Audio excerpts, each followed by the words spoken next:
ಶ್ರೀಗುರುಭ್ಯೋ ನಮಃ.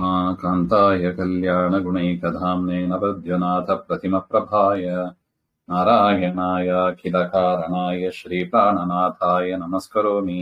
ಶ್ರೀಮತ್ಸ್ಮಧ್ವವಿಜಯ 11ನೇ ಸರ್ಗದ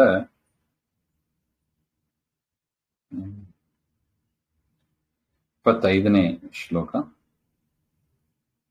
ಅತಿಸುಂದರಾಸುರವಯಃ ಪುರುಷಾಃ ಹರಿಚಂದನೇನ ನಭಚಂದ್ರರುಚಾ ಚಲಚಾರುಚಾಮರಧರಾನುಚರಾ ವಿಚರಂತಿ ನಿತ್ಯ ತರುಣಾ ಇಹತೆ.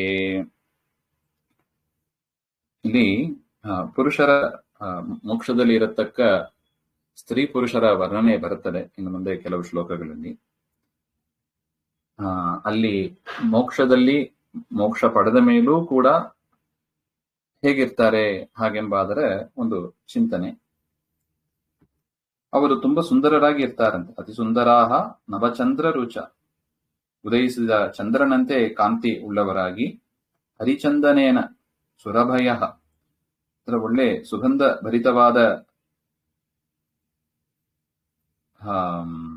ವಾಸನಾದ್ರವ್ಯಗಳಿಂದ ಅರ್ಥ. ಅವರ ಸ್ವರೂಪವೇ, ಅವರ ಇಲ್ಲಿ ಏನೋ ಸೆಂಟಿಗಿಂತ ಏನೋ ಹಾಕುತ್ತಾರೆ, ಅದರಲ್ಲಿ ಹಾಗಿಲ್ಲ. ಅಲ್ಲಿ ಸ್ವಾಭಾವಿಕವಾಗಿಯೇ ಸುಗಂಧ ಭರಿತರಾಗಿ ಇರ್ತಾರೆ ಹಾಗೆ ಅಂತ ಹೇಳ್ತಾರೆ. ಚಲಚಾರು ಚಾಮರ ಧರಾನುಚರ, ಹಾಗೆ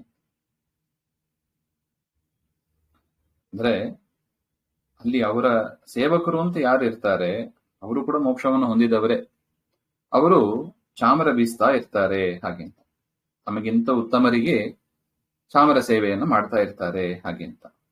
ತೇ ಪುರುಷಾಹ, ಈ ರೀತಿಯಾಗಿ ಹೇಳಿದ ಮುಕ್ತ ಜನರು ಅಂತ, ಪುರುಷರು ಅಂತ ಯಾರಿದ್ದಾರೆ, ಇಹ ವಿಚರಂತಿ, ವೈಕುಂಠದಲ್ಲಿ ಅವರು ಸಂಚಾರ ಮಾಡ್ತಾ ಇರ್ತಾರೆ ಹಾಗೆ ಅಂತ ಹೇಳ್ತಾರೆ. ಸವಿಲಾಸಲಾಸ್ಯ ಪರಿತುಷ್ಟದೃಶೋ ಮೃತಗೀತವಾದ್ಯ ಮುದಿತ ಶ್ರವಣಾಃ ಅನುರಂಜಯಂತಿ ನವಕಂಜ ದೃಶೋ ರಮಣಾ ಅಮೀಶ್ವರಮಣೀಸ್ತರುಣೀಃ.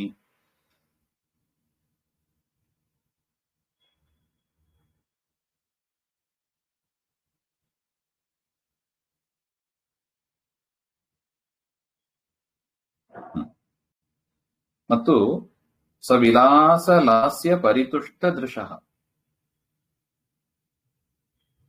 ಅವರು ಸ್ತ್ರೀಯರ ಜೊತೆಗೆ ನಾಟ್ಯವನ್ನ ಆಡ್ತಾರಂತೆ. ಅದರಿಂದ ಅರಳಿದ ಕಣ್ಣುಗಳು, ಸುಂದರವಾದ ಗೀತ ನೃತ್ಯ ವಾದ್ಯಗಳು, ಅದರಿಂದ ಸಂತೋಷ ಆದ ಕಿವಿಗಳು, ಈ ರೀತಿಯಾಗಿ ಆ ಪುರುಷರು ನವಕಂಜದೃಶಾಹ, ಕಮಲದಂತ ಕಣ್ಣುಗಳುಳ್ಳ ತಮ್ಮ ತಮ್ಮ ಮಡದಿಯರ ಜೊತೆಗೆ ಅನುರಂಜಯಂತಿ, ಸಂಚಾರ ಮಾಡ್ತಾ ಇರ್ತಾರೆ ಹಾಗೆ ಅಂತ ಹೇಳ್ತಾರೆ. ನೋಡಿದೆ, ನಿಮ್ಮ ಪ್ರಶ್ನೆ ಒಂದು ಬಂದಿತ್ತು ನೋಡಿ ನಿನ್ನೆ. ಮೋಕ್ಷದಲ್ಲೂ ಕೂಡ ಲಿಂಗ ವ್ಯತ್ಯಾಸ ಇದೆಯಾ ಹಾಗೆಂಬುದಕ್ಕೆ ಇದೆಲ್ಲ ಪ್ರಮಾಣಗಳಾಗಿ ಇರುತ್ತವೆ. ಅಲ್ಲೂ ಕೂಡ ಈ ರೀತಿಯಾದ ಅದು ಸ್ವರೂಪಕ್ಕೆ ಸಂಬಂಧಪಟ್ಟದ್ದು, ಸ್ತ್ರೀಯರು ಪುರುಷರು ಹಾಗೆಂಬುದೆಲ್ಲ ಅದು ಸ್ವರೂಪಕ್ಕೆ ಸಂಬಂಧಪಟ್ಟದ್ದು ಅಂತ ಅದರ ಅಭಿಪ್ರಾಯ. ಇನ್ನು ಪರಿಣಾಯಕ ಉಪವನಾಭಿಮುಖ ನನು ನಿಸ್ಸರಂತಿ ಹರಿಣೀ ನಯನಾಃ ವಿಮಲಾದ್ ವಿಮಾನ ವಲಯಾಚ್ಛನಕೈಃ ಶಶಿಮಂಡಲಾದಿವರುಚೋ ರುಚಿರಾಃ. ಚಂದ್ರಮಂಡಲದಂತ ಮನೋಹರವಾದ ಕಾಂತಿಯುಳ್ಳ ಉಪವನ ಅಭಿಮುಖಾನ್, ಉದ್ಯಾನವನವನ್ನ ಅಭಿಮುಖಾನ್, ಅದರ ಅಭಿಮುಖವಾಗಿ ಬರತಕ್ಕ, ಪರಿಣಾಯಕಾನ್, ತಮ್ಮ ತಮ್ಮ ಪತಿಯರಿಂದ ಅನುಸರಿಸಿ ಬರತಕ್ಕ, ವಿಮಲಾತ್ ವಿಮಾನ ವಲಯಾತ್, ನಿರ್ಮಲವಾದ ವಿಮಾನಗಳು, ಅದರಲ್ಲಿ ಸಂಚಾರ ಮಾಡ್ತಾ ಇರ್ತಾರೆ ಹಾಗೆ ಅಂತ. ಅಂದ್ರೆ ನಾವೇನು ವಾಹನಗಳನ್ನ ಉಪಯೋಗಿಸ್ತೀವಿ ಅದೇ ರೀತಿಯಾಗಿ ಮೋಕ್ಷದಲ್ಲೂ ಕೂಡ ವಿಮಾನಗಳು ಇರುತ್ತವೆ ಹಾಗೆ ಅಂತ. ಒಂದ್ ಕಡೆಯಿಂದ ಇನ್ನೊಂದ್ ಕಡೆ ಹೋಗೋದಕ್ಕೆ ಆಯಾಸ ಇರೋದಿಲ್ಲ ಹಾಗೆ ಅಂತ. ತಮ್ಮ ತಮ್ಮ ವಿಮಾನಗಳಲ್ಲಿ ಹರಿಣೀ ನಯನಾಹ,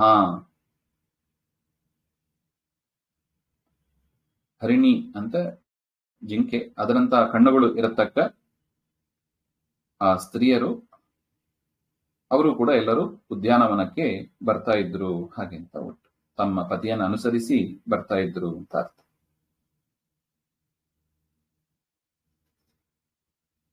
ಮುಂದಿನ ವಿಚಾರ ಮತ್ತೆ ನೋಡೋಣ. ಶ್ರೀ ಮಧ್ವಾಂತರ್ಗತ ಶ್ರೀ ಕೃಷ್ಣಾತ್ಮನಸ್ತು ಶ್ರೀ ಹರೇ